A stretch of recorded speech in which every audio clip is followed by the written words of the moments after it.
Hi gin lovers, Philip Jones, the Martini Whisperer here. Thanks for tuning in another look at some of the fabulous gins from the Gin Society's range of international craft spirits, I've got a rather special one to show you today, all the way from Spain.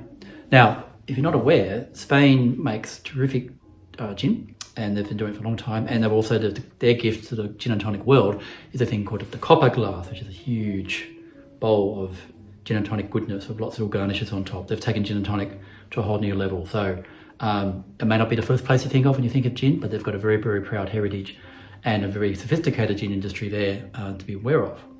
Not least is this new release from a family-run business just near Barcelona called Le Tribute.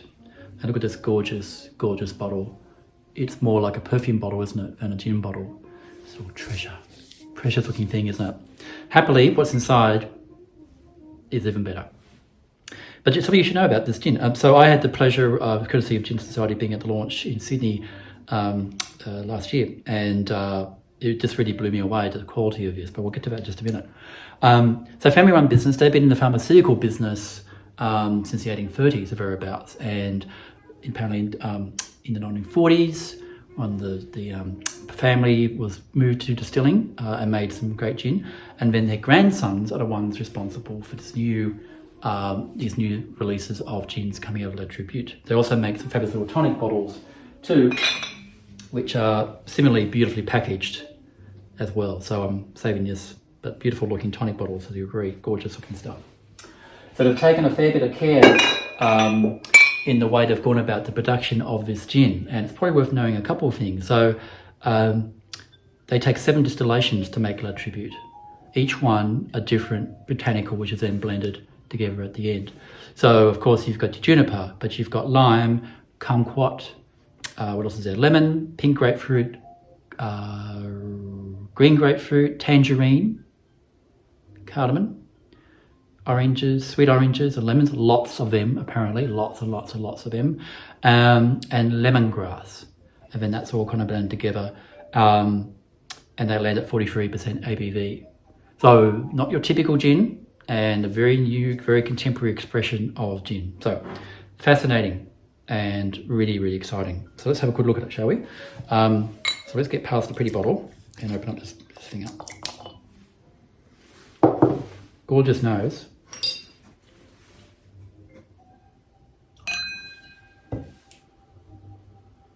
So just very light, aromatic as you would expect.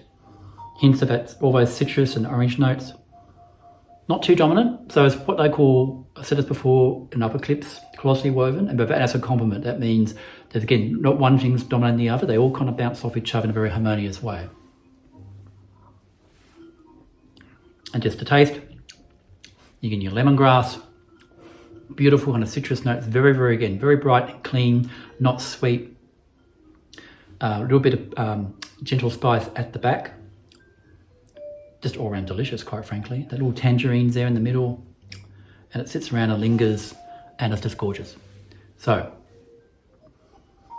you just drink this all day long. It's just absolutely subtle and approachable, and there's no spirit heat, and it's super clean on the palate, and yeah, Moorish is the word that comes to mind.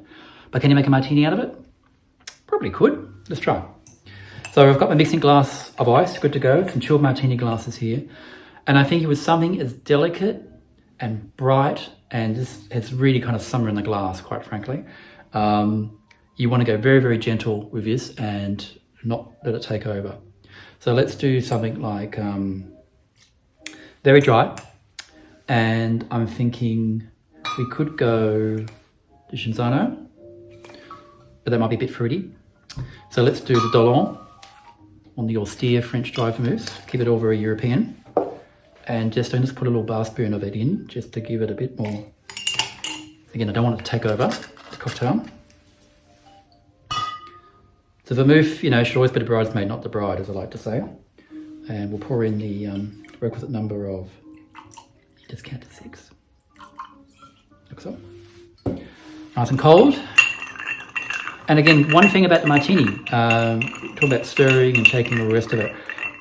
You're stirring it down not just to get it chilled, that's very helpful because you want a nice sort of crispness and briskness to the cocktail. You want it to last as chilled as long as possible. Otherwise, just a glass of warm booze, which is never agreeable. But also, the stirring down also adds a little bit of dilution. So that little bit of water will open up the flavour profile and it'll get you away from those really strong, astringent, boozy hits, which is never desirable either. So nice and cold. And then I'm thinking for this one, we'll get a nice pretty glass. It's such a beautiful, beautiful bottle. So how about this beautiful pink number with a lemon twist? Again, that'll just accentuate the citrus botanicals in the gin. And we're going to pour that down over the lemon peel. Magic sound. Voila. A tribute, courtesy Gin Society. Cheers. Oh yeah, yeah.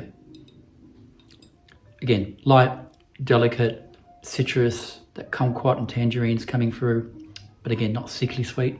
Light, crisp on the palate. Oh, daytime drinking, happy place. Cheers everyone, thanks for tuning in.